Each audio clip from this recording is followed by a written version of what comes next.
Malakas na ulan at pagbaha sa Iloilo City at Iloilo Province ay patuloy na minomonitor. Kasama natin sa balita, Idol Reynold Arca ng IFM Iloilo.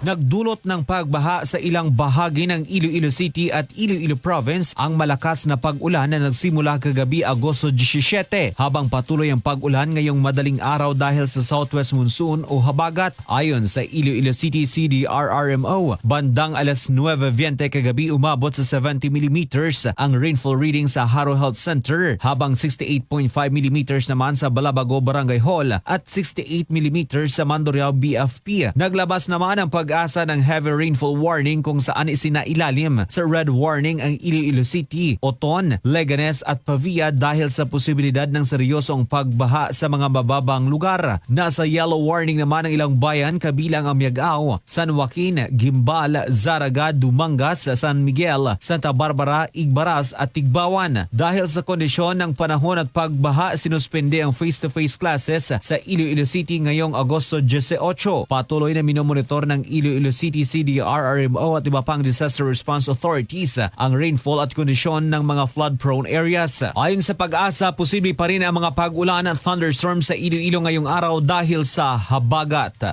Kasama mo sa DYIC IFM Iloilo, Idol Reynold Arca, Tatak RMN.